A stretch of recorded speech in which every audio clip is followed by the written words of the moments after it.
Dah cara proses pegak belut dan peh anak muliang. Ada tu. Ada ke? Ada. Ada dulu tu. Ane adik. Budak putanya mana anak budak. Ada ah. Reut nah. Ada bininya nak laga. Punya ni pula padum sabar belut nah. Hantar nak pula pi. Nak orang pula oleh padu. Nak orang pula oleh padu. Nak orang pula dengan dia. Mana orang blau.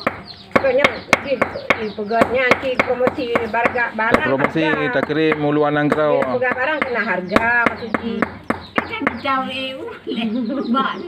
Mana EU le. Ai coba ada jawab.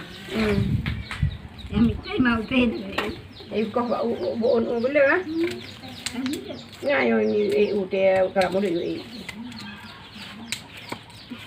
Tapi baga Cina mayo mah. Baga ni Baga ranya. apa? Maka pun nebut dalam. Tak kau. Tu. Tu. Nekan ada dengar. Nakai cik agora ni. Ada dengar nekan mana. Pak lu tu menang ke pokok-pokok ni. Orang tu kan. Pamlian. Kalau mungkin. Pak lu enggak arwah lah. Kebuka beli aku pada bilang lah. Beli. Engkau pada mangap belut nah. Bapak dia bulau tu mah. Lepas itu menyancel marhum. Bukan dia dan Mati kalau model lupa. Pak Long menyancel uji Habis Dia merumlau. Mbak Melin. Mbak Melin kong kulit Melin lah. dia merumlau. Rumlau tu. Kang ngan talo ibu, o ibu. O ibu kang lam.